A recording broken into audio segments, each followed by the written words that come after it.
ಅಲ್ಲ ಒಂದ್ ನಿಮಿಷ ನಾನು ಹೇಳ್ತೇನೆ ನೋಡಿ, ಈ ವಿಚಾರವನ್ನ ನಾವು ಯಾಕೆ ಹೇಳ್ತೀವಿ ಅಂದ್ರೆ ಬಿಜೆಪಿ ಅವರು ಮಹಿಳಾ ಪೀಡಕರು ಅಂತ ಯಾಕೆ ಹೇಳ್ತೀವಿ ಅಂತಂದ್ರೆ ಇವರು ಈ ಹಲವಾರು ನಾಯಕರ ಬಗ್ಗೆ ಮಾತ್ರ ಮಾತಾಡ್ತಿಲ್ಲ. ಸೊ ಇವ್ರದೇ ಬಿಜೆಪಿ ಹಿಂದಿನ ಸರ್ಕಾರದ ಗೃಹ ಸಚಿವರು ಒಂದು ಮಾತು ಹೇಳ್ತಾರೆ, ಮೈಸೂರಲ್ಲಿ ಒಂದು ಪಾಪ ಒಂದು ಹೆಣ್ಣು ಮಗಳಿಗೆ ರೇಪ್ ಆಗಿದೆ, ಕಂಪ್ಲೇಂಟ್ ಆಗಿದೆ ಅಂತಂದ್ರೆ ಅವಳು ಅಷ್ಟೊತ್ತಲ್ಲಿ ಯಾಕೆ ಹೋಗಿದ್ಲಲ್ಲಿ ಅಂದ್ರೆ ಈ ಬೇಜವಾಬ್ದಾರಿಯ ಇದು ಈ ಬಿಜೆಪಿನಲ್ಲಿ ಮಾತ್ರ ಸಾಧ್ಯ. ಈ ಮಹಿಳಾ ಪೀಡಕರ ಪಕ್ಷ ಏನು ರಾವಣ ಮತ್ತೆ ಕೀಚಕನ ವಂಶಸ್ಥರು, ದುಶ್ಯಾಸನ ವಂಶಸ್ಥರು ಬಿಜೆಪಿ. ಇವತ್ತು ನಿಜವಾಗ್ಲೂ ನೈತಿಕತೆ ಇದ್ರೆ ಶೋಭಕ್ ಅವರೇ ಎಲ್ಲಿ ಕಳ್ದೋಗಿದ್ದೀರಾ ನೀವು? ಮಾತೆತ್ತಿದ್ರೆ ಒಂದು ಸಣ್ಣ ವಿಚಾರಕ್ಕೂ ಓಡ್ ಬರ್ತಿರಲ್ಲ ಬೀದಿಗೆ, ಏನ್ ಕಣ್ಮುಚ್ಕೊಂಡು ಕುಳ್ತಿದ್ದೀರಾ ನೀವು? ದಯವಿಟ್ಟು ನಿಮಗೇನಾದ್ರೂ ನಿಜವಾಗ್ಲೂ ಗೌರವ ಇರೋದಾದ್ರೆ, ಈ ಹೆಣ್ಣು ಮಕ್ಕಳ ಮೇಲೆ ಗೌರವ ಇರೋದಾದ್ರೆ ಕೂಡಲೇ ಸಿ ಟಿ ರವಿ ಅವರನ್ನ ಸಸ್ಪೆಂಡ್ ಮಾಡಿ. ಆ ಧೈರ್ಯವನ್ನ ತಾಕತ್ತಿದ್ರೆ ಅದು ಬಿಜೆಪಿ ಸಾಧ್ಯ ಇಲ್ಲ. ಯಾಕೆಂದ್ರೆ ಬಿಜೆಪಿಗೆ ದಮ್ಮು ತಾಕತ್ ಯಾವ್ದು ಇಲ್ಲ. ಅದು ಬಿಜೆಪಿಗೆ ದಮ್ಮು ತಾಕತ್ ಇಲ್ಲೇ ಇಲ್ಲ. ಯಾಕೆಂದ್ರೆ ಅವರದೇ ಶಾಸಕ ಯತ್ನಾಳ್ ಅವರು ತಾಕತ್ತಿಲ್ಲ ಅವ್ರ ಮೇಲೆ. ಕಾಂಗ್ರೆಸ್ ಎಷ್ಟು ಜನ ಮಹಿಳಾ ಪೀಡಕರು ಅಂತ ಹೇಳ್ತೀನಿ ಕೇಳಿ. ದಿಗ್ವಿಜಯ್ ಸಿಂಗ್ದು ಸ್ಟೋರಿ ಗೊತ್ತು ನಿಮ್ಗೆ, ಎನ್ ಡಿ ತಿವಾರಿದು ಸ್ಟೋರಿ ಗೊತ್ತು ನಿಮ್ಗೆ. ಆನಂತರ ತಂದೂರ್ ಹತ್ಯಾಕಾಂಡ ಅಂತ ಹೇಳ್ಕೊಂಡು ಒಂದು ಮಹಿಳೆನ ತಂದೂರ್ ಇದ್ರೊಳಗೆ ಒಲೆ ಒಳಗನೆ ಹಾಕಿದ್ದು ಕೇಸು ಕಾಂಗ್ರೆಸ್ನವರದ್ದು.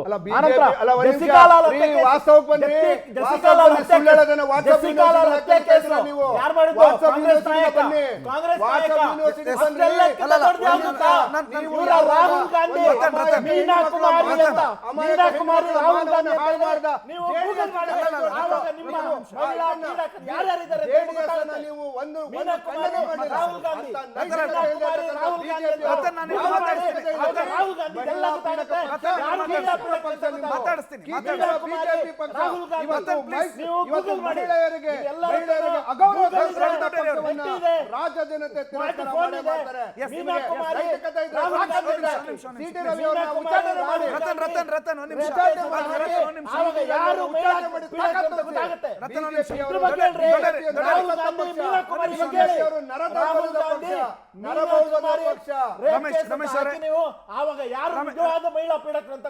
ರಮೇಶ್ ಒಂದು ನಿಮಿಷ. ರಘುದೊಡ್ಡೇರವರು ನನ್ನ ಪ್ರಶ್ನೆನೇ ಬೇರೆ ಆಗಿತ್ತು. ಎಸ್, ನೀವು ಹೇಳಿರೋ ಎಲ್ಲ ವಿಚಾರಗಳು ನಾನು ಕೇಳಿಸ್ಕೊಂಡೆ. ಐ ವಾಂಟ್ ಯು ಟು ನನ್ನ ಪ್ರಶ್ನೆಗಳನ್ನು ಸರಿಯಾಗಿ ಕೇಳಿಸ್ಕೊಳ್ಳಿ ಪ್ಲೀಸ್. ನಾನು ಹೇಳಿರೋದು ಒಂದು ರೂಲಿಂಗ್ ಆಗುತ್ತೆ. ರೂಲಿಂಗ್ ಅಲ್ಲಿ ಸಭಾಪತಿಗಳು ಹೇಳ್ತಾರೆ, ಇಲ್ಲ ಇಲ್ಲಿ ಈ ರೀತಿ ಆರೋಪ ಇವ್ರು ಮಾಡಿದ್ದಾರೆ, ಈ ರೀತಿ ಆರೋಪ ಇವ್ರು ಹೇಳಿಲ್ಲ ಅಂತ ಹಿಂಗೆ ಹೇಳ್ತಿದ್ದಾರೆ, ಅವರವರು ವಿವೇಚನೆಗೆ ಬಿಟ್ಟಿದ್ದು ಅಂತ ಹೇಳ್ತಾರೆ. ರೂಲಿಂಗ್ ನಲ್ಲಿ ಒಂದು ವೇಳೆ ಸಭಾಪತಿಗಳೇ ಇಲ್ಲ ಇದು ಪೊಲೀಸ್ ಸಬ್ಜೆಕ್ಟ್ ಮ್ಯಾಟರ್ ಇನ್ವೆಸ್ಟಿಗೇಷನ್, ಪೊಲೀಸರು ಇದಕ್ಕೆ ಇಂಟರ್ವ್ಯೂನ್ ಆಗಲಿ, ಪೊಲೀಸರು ಇದರ ತನಿಖೆಯನ್ನು ಮಾಡಲಿ ಅಂತ ಹೇಳಿ ಪೊಲೀಸರು ಬಂದಿದ್ರೆ ಯಾರ್ದು ಆಕ್ಷೇಪ ಇರಲಿಲ್ಲ. ಸದನದ ಒಳಗೆ ನಡೆದಿರುವಂತಹ ವಿಚಾರ ಕಸ್ಟೋಡಿಯನ್ ಸಭಾಪತಿ ಇರುವಂತಹ ಸಂದರ್ಭದಲ್ಲಿ ಪೊಲೀಸರ ಇಂಟರ್ವೆನ್ಷನ್ ಹೇಗಾಗುತ್ತೆ? ಇದೇ ರೀತಿಯಲ್ಲಿ ಆಗ್ತಾ ಹೋದ್ರೆ ದೇಶದಲ್ಲಿ ಎಷ್ಟು ಕೇಸ್ ದಾಖಲಾಗುತ್ತೆ ಅನ್ನೋದು ಗೊತ್ತಿಲ್ಲ. ಸಂವಿಧಾನ ಒಂದು ಇದನ್ನ ಒಂದು ಏನು ಫ್ಲಾಶ್ ಬ್ಯಾಕ್ ನಿಮ್ಗೆ ಹೇಳಕ್ ಇಷ್ಟಪಡ್ತೀನಿ. ಇದೇ ಬಿಜೆಪಿ ಸರ್ಕಾರದ ಸಂದರ್ಭದಲ್ಲಿ ಇದೇ 2010ರಲ್ಲಿ ವಿಧಾನಸೌಧದಲ್ಲಿ ನಡೆದ ಗಲಭೆ ಬಗ್ಗೆ ಗೊತ್ತಿರಬಹುದು. ಫಸ್ಟ್ ಟೈಮ್ ಇಡೀ ಕರ್ನಾಟಕದ ರಾಜ್ಯದ ಇತಿಹಾಸದಲ್ಲಿ, ವಿಧಾನಸಭೆ ಇತಿಹಾಸದಲ್ಲಿ, ವಿಧಾನಸಭೆ ಒಳಗಡೆ ಪೊಲೀಸ್ ಬಂದಿದ್ದ ಇತಿಹಾಸ ಇವ್ರದೇನೆ. ಮಾಡಿಲ್ಲ. ವಿಧಾನಸೌಧದ ಒಳಗಡೆ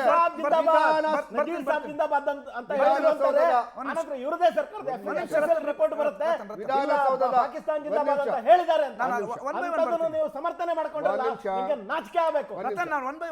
ಬಿಜೆಪಿ ಅವರು ಡೈವರ್ಷನ್ ಟೆಕ್ನಿಕ್ ಮಾಡ್ತಾರೆ. ಬಿಜೆಪಿ ಅವರು ಡೈವರ್ಷನ್ ಏನು ಮಾತಾಡೋ ಸಂದರ್ಭದಲ್ಲಿ ಅಡ್ಡ ಬಂದು ಡೈವರ್ಷನ್ ಏನೋ ಟೆಕ್ನಿಕ್ ಫಾಲೋ ಮಾಡ್ತಾರೆ. ಡೈವರ್ಟ್ ಮಾಡ್ತಾ ಇದ್ದಾರೆ ಅಂದ್ರೆ ಅದರ ಅರ್ಥ ಅವರು ಡೈವರ್ಟ್ ಮಾಡ್ಬೇಕು ಅಂತ ಕಳಿಸಿದ್ದಾರೆ.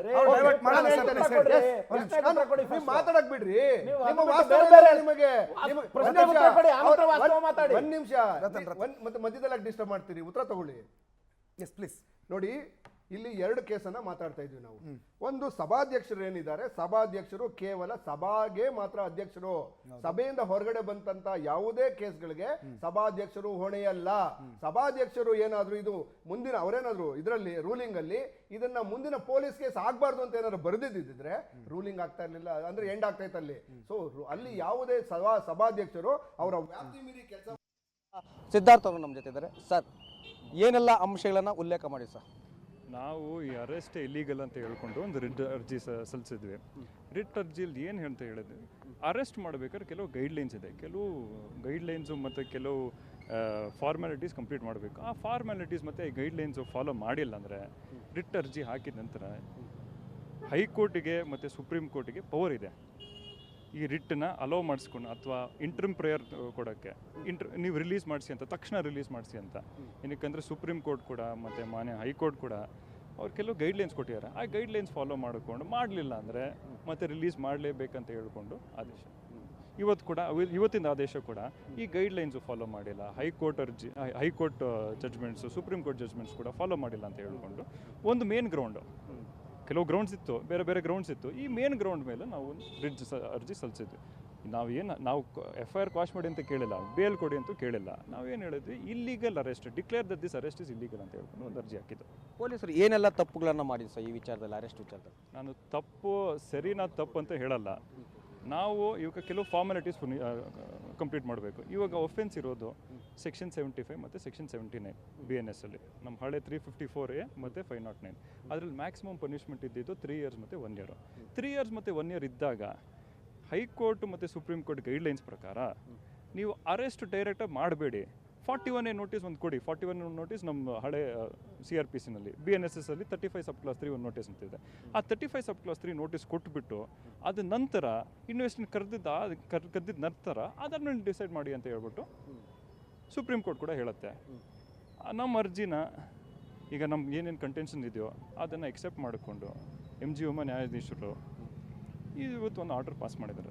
ಅದು ಇಂಟರ್ಮ್ ಆರ್ಡರ್ ಅಂತ ಹೇಳ್ಬೋದು. ಬಟ್ ಇಂಟರ್ಮ್ ಆರ್ಡ್ರಲ್ಲಿ ಏನಂತಿರೋದು ರಿಲೀಸ್ ಫೋರ್ಸ್ ವಿತ್ ಅಂತ ಹೇಳಿದ್ದಾರೆ. ಒಂದೇ ಒಂದು ಕಂಡೀಷನ್ ಇರೋದು,